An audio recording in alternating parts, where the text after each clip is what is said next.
Você sabia que o Brasil foi bombardeado na Segunda Guerra Mundial? E não estou falando só dos ataques a navios em alto mar. Estou falando de um ataque aéreo, com bombas caindo em solo brasileiro, muito antes do que a maioria dos livros de história conta. Essa é uma história que poucos conhecem. Um capítulo quase secreto que ajudou a empurrar o Brasil para o maior conflito da história da humanidade. Para entender como isso aconteceu, precisamos voltar para o início da década de 1940.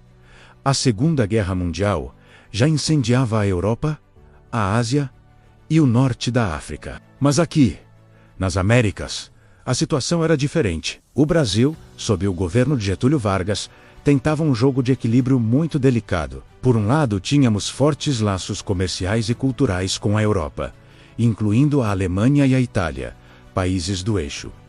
Por outro, a pressão dos Estados Unidos para que o continente americano se unisse contra o avanço nazifascista era cada vez maior. A política oficial do Brasil era de neutralidade, mas nos bastidores, a tensão era palpável. O país estava em uma encruzilhada, tentando lucrar com os dois lados enquanto evitava ser arrastado para a briga. No entanto, essa neutralidade começou a ruir no Oceano Atlântico. A costa brasileira, com seus milhares de quilômetros, era vital para as rotas comerciais. Navios mercantes transportavam matérias-primas, essenciais como borracha, minério de ferro e café, para a Europa e os Estados Unidos. E o comando naval alemão sabia disso. Eles sabiam que interromper esse fluxo de suprimentos seria um golpe duro para os aliados. Foi então que os submarinos alemães, os temidos U-boats, começaram a operar secretamente em águas sul-americanas. A chamada Guerra Submarina Irrestrita não se limitava mais ao Atlântico Norte. Ela estava chegando à nossa porta. O primeiro grande choque veio em 1942. Uma série de ataques a navios mercantes brasileiros, em águas internacionais, mas próximos da costa americana, já havia gerado protestos diplomáticos. Mas o que aconteceu em agosto daquele ano mudou tudo. Em um intervalo de apenas 48 horas, o submarino alemão, o 507, sob o comando do capitão Arrochacht, afundou 5 navios brasileiros na costa do Nordeste, entre Sergipe e Bahia. E o pior, não eram navios militares. Eram embarcações civis. O Baipendi, o Araraquara, o Aníbal Benévolo, o Itagiba e o Arará foram torpedeados sem aviso. Centenas de pessoas morreram, incluindo mulheres, crianças, soldados que estavam apenas pegando uma carona. Eram civis inocentes, viajando entre portos brasileiros. A notícia desses afundamentos se espalhou como fogo. A população brasileira ficou chocada e revoltada. Como uma nação que se declarava neutra podia sofrer um ataque tão brutal e covarde? Manifestações populares tomaram as ruas das principais cidades, como Rio de Janeiro e São Paulo. O povo exigia uma resposta firme do governo. A neutralidade já não parecia mais uma opção viável, parecia uma fraqueza. A pressão sobre Getúlio Vargas se tornou imensa. O clamor popular era por guerra, mas a história que eu quero contar hoje vai além desses ataques submarinos, que já são terríveis por si só. O que quase ninguém sabe é que, antes mesmo dessa tragédia de agosto de 1942, o Brasil sofreu um ataque aéreo direto. Isso mesmo, um avião alemão sobrevoou o território nacional e lançou bombas Pacific. O mas aconteceu de verdade. E foi um evento que, embora pequeno em escala, teve um significado gigantesco. Vamos aos detalhes. No dia 22 de maio de 1942, um hidroavião de reconhecimento arado AR-196, pertencente à Marinha de Guerra da Alemanha, a Kriegsmarine, decolou de um local secreto no Atlântico. Esse avião não veio da Europa. Ele era transportado por um navio corsário alemão, o Michel. Esses navios eram disfarçados de cargueiros neutros para se aproximarem de seus alvos sem levantar suspeitas. A missão do avião era patrulhar a costa brasileira em busca de navios aliados e informações sobre as defesas costeiras. O alvo escolhido foi a cidade de Recife, em Pernambuco, um ponto estratégico fundamental no Atlântico Sul. O hidroavião alemão sobrevoou a área do porto. Imagine a cena.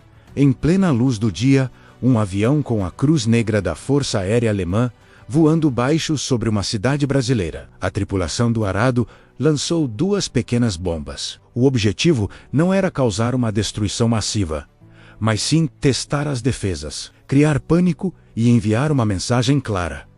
Nós podemos chegar até vocês. O dano material foi mínimo. Uma das bombas caiu no mar, a outra em uma área de mangue, sem causar vítimas ou estragos significativos em infraestruturas. Por muito tempo, o incidente foi tratado com sigilo pelo governo e pela imprensa, para não alarmar ainda mais a população, que já estava nervosa com as notícias de navios afundados no exterior. O governo Vargas temia que a divulgação de um ataque aéreo direto em solo nacional pudesse gerar um pânico incontrolável e forçar sua mão antes da hora. No entanto, a notícia, mesmo que abafada, começou a circular nos meios militares e políticos. Para os líderes brasileiros, aquele pequeno ataque aéreo foi a prova definitiva de que a guerra não estava mais lá fora, ela estava aqui, no nosso quintal. Os submarinos já eram uma ameaça real, mas um avião sobrevoando e bombardeando uma capital nordestina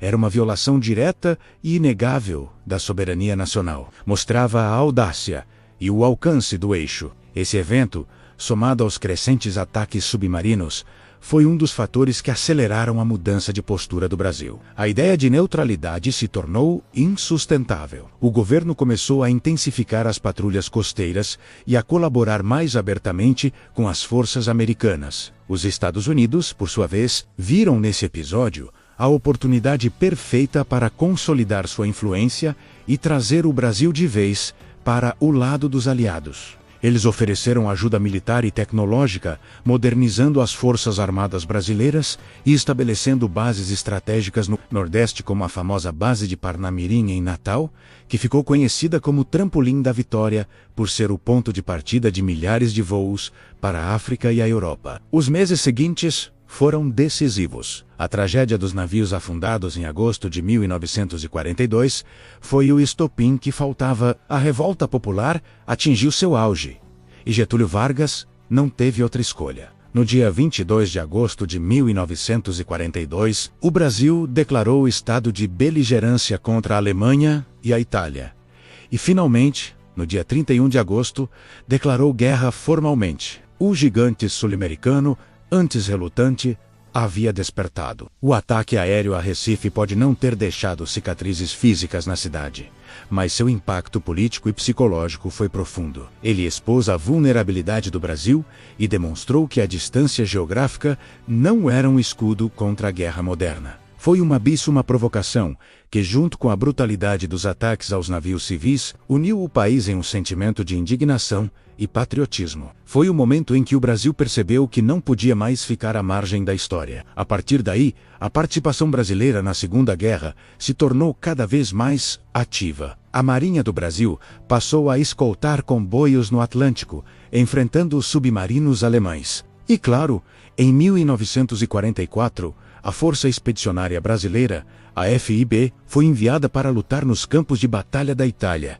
escrevendo uma das páginas mais heróicas da nossa história militar. Os pracinhas brasileiros lutaram bravamente em batalhas como Monte Castelo, mostrando ao mundo o valor e a coragem do soldado brasileiro. Portanto, da próxima vez que você pensar na participação do Brasil na Segunda Guerra Mundial, lembre-se que a história é muito mais complexa e começou muito antes do que imaginamos. Começou com a tensão diplomática, com os navios afundando silenciosamente no oceano e, de forma quase esquecida, com o som de um avião alemão e o barulho de bombas caindo em nosso próprio solo. Um pequeno evento que ajudou a mudar o destino de uma nação. Essa história nos mostra como eventos aparentemente menores podem ter consequências enormes e como a guerra, mesmo quando parece distante, pode chegar até nós de maneiras inesperadas. Obrigado por assistir até aqui. Se você gostou de descobrir esse lado pouco conhecido da nossa história, não se esqueça de deixar o seu like, se inscrever no canal